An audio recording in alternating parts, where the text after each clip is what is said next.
Yes, Chapter 3, Interviews with Myself. Cabin Hill, my preparatory school. Okay, Don, tell us about your prep school, please. Certainly, with pleasure.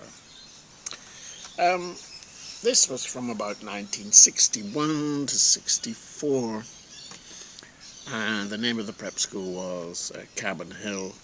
At primary school, I was pretty shy and introverted, but on vacations in Donegal, I was pretty sociable, and in fact, I remember being described by Mum's friends in Donegal as a brilliant conversationalist.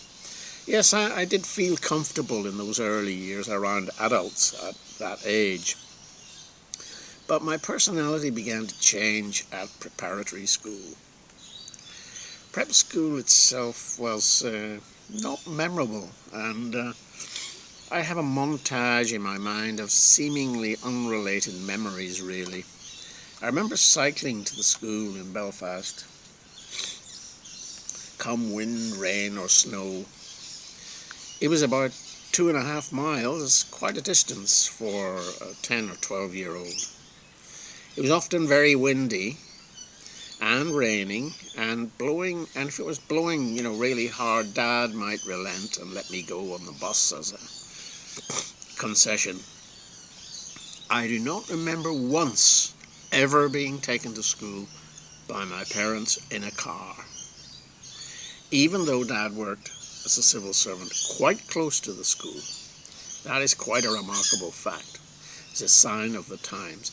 I've often thought how lucky my own children were that they never had to do this cycling chore. They were always given a lift to school by myself or my wife. The teachers were, for most part, very remote and pretty colourless, to be honest, strict and even dour. It was Northern Ireland, of course, and there was very little fun involved with anything, especially school. There was the Latin teacher who one day smacked about a dozen of us with a ruler on the hand for making a noise and generally creating a commotion before his very late arrival to class. I didn't mind the smack so much as the comment he made before he delivered it. He was angry. Might have known it would be you, Nixon. I was stung at this tender age by this insult, and I never forgave him. I didn't consider myself to have a reputation as a miscreant. The history teacher was another cold fish. He just happened to be the cricket coach, and I used to be pretty good at cricket, in fact.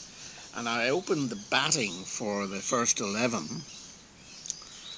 And I do remember on Father's Day, which was a big event, against the parents, I made what I considered to be a quite memorable 39 not out. But apparently this wasn't good enough for him, as he said in the team meeting afterwards that my scoring rate was too slow. What a prick. I remember feeling completely deflated. He couldn't manage to praise me for my highest score of the season, and indeed the second highest score of my career ever. Then there was the maths teacher, who was a pretty smooth-talking, oily individual, elderly.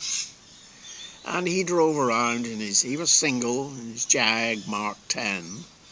And of course we boys were all mightily impressed with his Jag Mark 10.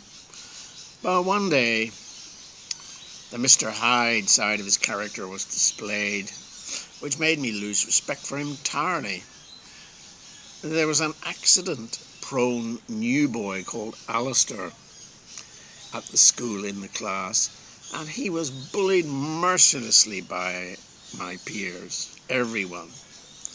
And when he first arrived in the class, now little boys do this, it's horrible. Well, this maths teacher thought he would also join in the fun, and make fun of poor Alistair. So when the hapless Alistair had committed some minor misdemeanour, this maths teacher made merciless fun of him in front of the class, same time as pulling him by his sideburns, his hair, just beside his ears, and banging his head with the blackboard duster, which was made of wood. Poor Alistair was in tears, and this maths teacher and all the boys all thought this was hugely funny. I couldn't understand why everybody was laughing at him. I remember I didn't laugh. I thought this teacher was a smarmy bully, but I continued to keep on the right side of him and let him drive me around in his Jag Mark 10. These were early signs of me developing the character of an outsider, I think. Then there was the English teacher. I remember him scoffing at the idea that I was reading the famous 5 books by Enid Blyton when I was 13. This pompous ass presumably thought I should have been reading Dostoevsky. As I'm now an English teacher, I find this scoffing absolutely reprehensible. I'm happy if my 15-year-olds at school are reading comics. I don't care. At least it's reading and it's compelling interest to them. You can't motivate people by scoffing at them. The headmaster of this prep school was a jovial man. He was strict, but not mean. He had one unbreakable rule. When he was speaking in assembly every morning, if he saw you talking, he would say, blah blah, name, would you kindly come to my office after assembly, please? Upon arrival in his office, the offender, myself in this case, would be asked to bend over his sofa and would be whacked once with his cane. It hurt like hell.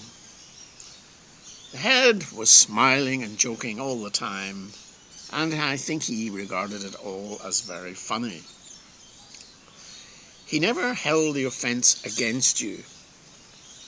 Most people in this school were whacked at least once by the Beau, as he was known. That was his nickname. He only whacked me just the once. I discovered an important thing also at Cavan Hill in my character, and that is that I was very competitive. I discovered it during the athletics on sports day. I could hardly control myself. I was in such a nervous state at those races.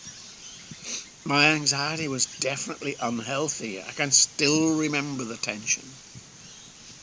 I was developing an over-anxious, overachieving, highly strung type of personality at prep school. So I had a few friends there. One called S. He befriended me in the 4th form while I was waiting at a bus stop to go to the dentist one day. I remember it very well. He offered me a sweet, a tutti frutti. I accepted it. This was the beginning of a long friendship which lasted for 3 or 4 years. We did lots of things like visiting each other's house to play cricket or rugby or make fireworks, etc. in each other's homes.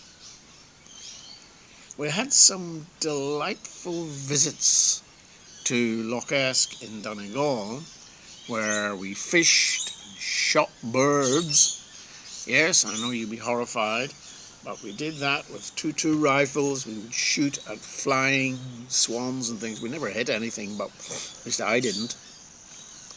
But we would sit and shoot at them out of a car as they flew across the bay.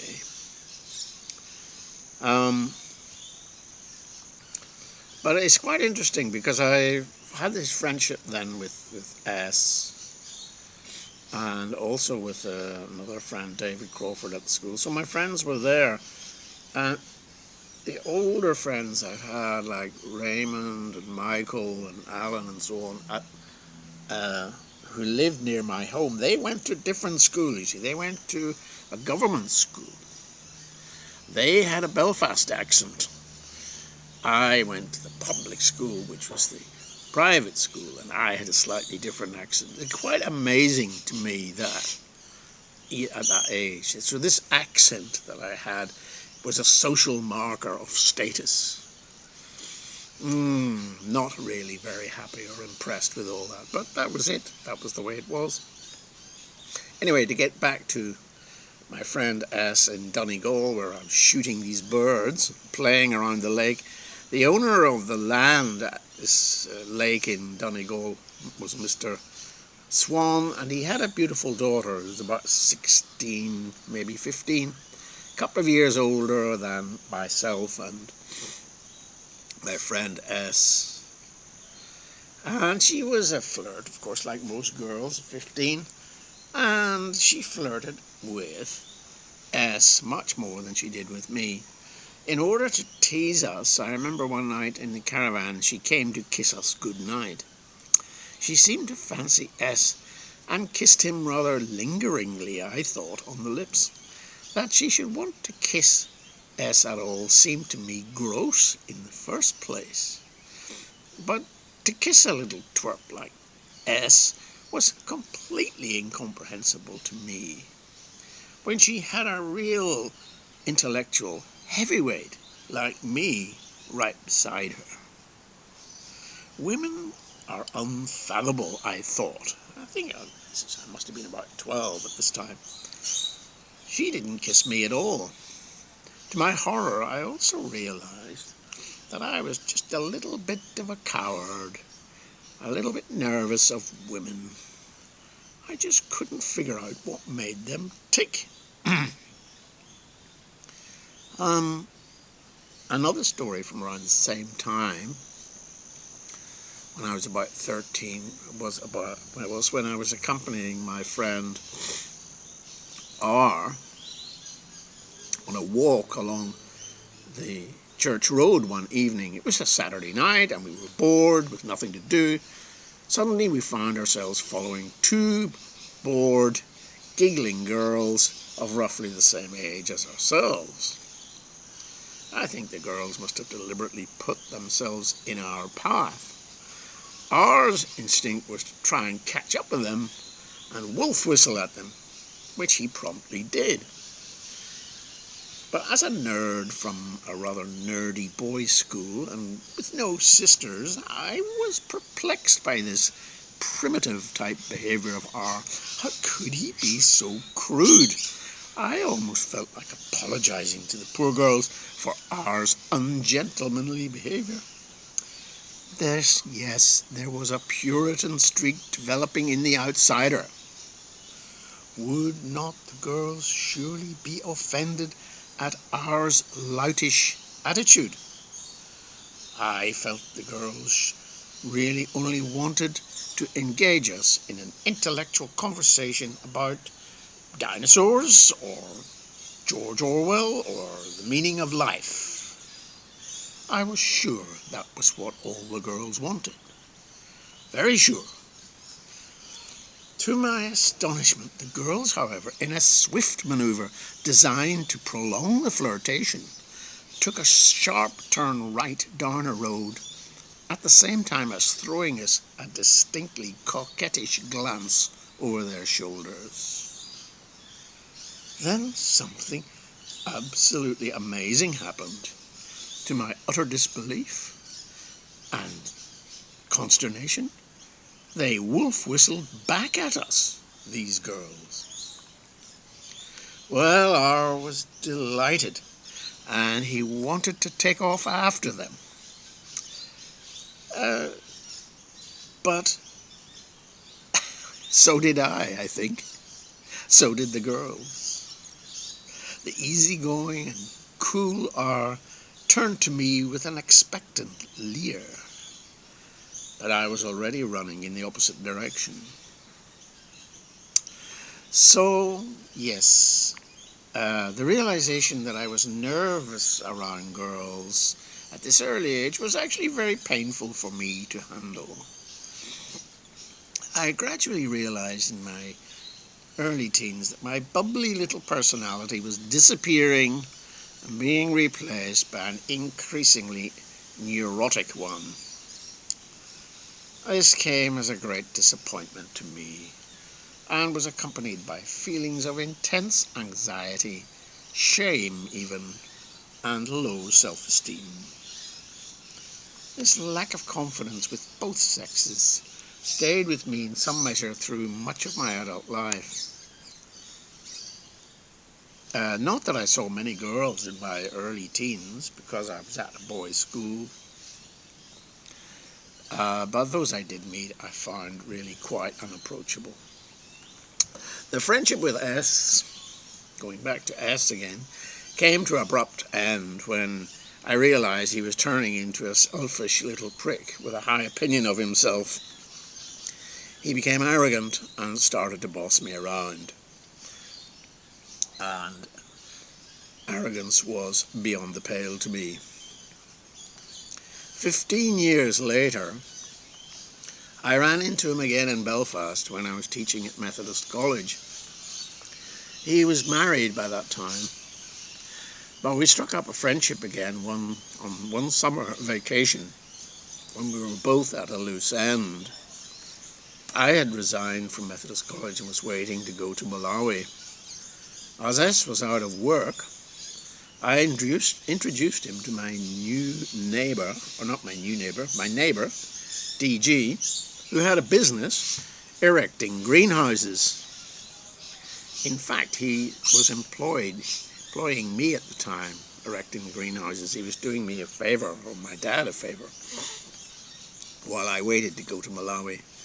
In fact, I got a temporary job with this guy, DG, at the end of the summer. But I wasn't pleased to hear when I returned from Malawi 2 years later that after learning the business, S had set up his own rival business and tried to buy DG out. A few years later, when S's own business was booming, he also loaned me a car for a week when I returned from Colombia, but he had the cheek to charge me for it. I was not impressed, since I was the one who had basically got him back on his feet all those years earlier. I later heard that S had made a pile of money and retired early at the age of about 45. So, friendship, yes, sometimes when you help people, it doesn't work out the way you think.